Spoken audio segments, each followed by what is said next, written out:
Bonjour, aujourd'hui je vais vous parler d'expériences qui n'ont pas fini sur cette chaîne, qui sont de contenu un peu moins sérieux que d'habitude, mais je veux quand même les poster ici parce que ça faisait une plutôt bonne partie de mon enfance. J'étais passionnée par la biologie pendant très longtemps, jusqu'à découvrir la chimie. Donc parlons de biologie. Aujourd'hui je vais vous parler de coccinelles, de papillons, de vers de farine, bref. On se promenait souvent dans ce parc avec une de mes amies, et un jour on a découvert sur une feuille une ponte d'œufs, d'insectes. Voilà, vu qu'on a étudié le cycle de vie d'une coccinelle, on s'est dit que ok, ça peut être ça. On est allé voir notre prof de SVT. Elle a confirmé, mais hypothétiquement, parce qu'elle-même, elle n'était pas sûre. Alors j'ai pris cette ponte avec la feuille sur laquelle étaient posés ses œufs chez moi, et quelques jours plus tard, cette ponte, elle a éclos. Et en effet, c'était des coccinelles, enfin d'après ce qu'on a appris dans le cours, mais c'est pas la coccinelle qui s'est éclos tout de suite. En fait, les coccinelles, les papillons, les vers de farine et plein d'autres insectes, ils ont une particularité, c'est qu'ils ont un cycle de vie en plusieurs étapes. D'abord, c'est un œuf. Ensuite, c'est une larve ou un ver. Par plusieurs muses, ce ver ou cette larve, elle grandit. Ensuite, elle se fait une nymphe. En gros, le ver ou la larve,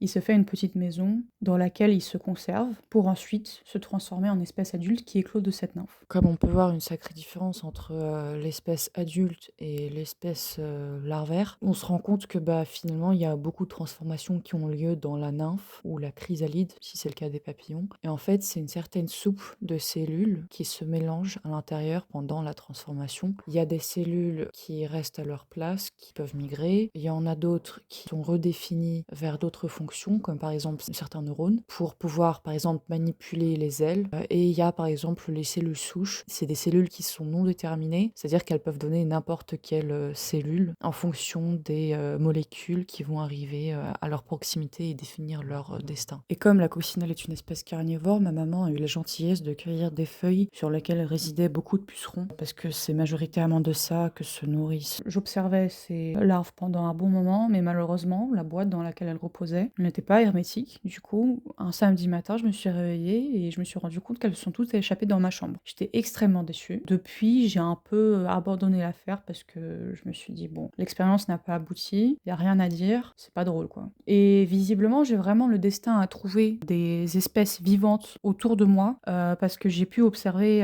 une éclosion d'araignées. Quelques temps plus tard, j'ai découvert juste près de chez moi, sur une feuille, une nymphe de coccinelle. Il s'est passé beaucoup de temps, mais voilà, l'expérience, elle peut reprendre après plusieurs années. Du coup, je l'ai pris chez moi, je l'ai posé dans une boîte hermétique cette fois, et le lendemain matin, après une nuit, je me réveille et je me rends compte que la coccinelle, elle s'est éclose. En fait, c'était intéressant à voir parce qu'elle n'avait pas de couleur vive tout de suite. Et après, avec le temps, visiblement, elle a des pigments tels que la mélanine qui se ravivent de couleur en contact avec la lumière, et elle est devenue plus colorée avec le temps. En sixième aussi, notre prof d'SVT nous a donné à chacun dans la classe 2, 3, 5 verres de farine pour illustrer le cours concernant les coccinelles, les papillons, voilà, tous ces insectes qui passent par ces stades larvaires et nymphales. Et le verre de farine aussi, d'abord c'est un verre, ensuite il grandit, grandit, grandit, ensuite il se transforme en nymphe, et après, de la nymphe éclot le scarabée. Ça fait un peu bizarre de revenir sur un type de format qui est un peu enfantin, mais après tout, c'est ce par quoi j'ai commencé la chaîne. J'espère que cette petite excursion sur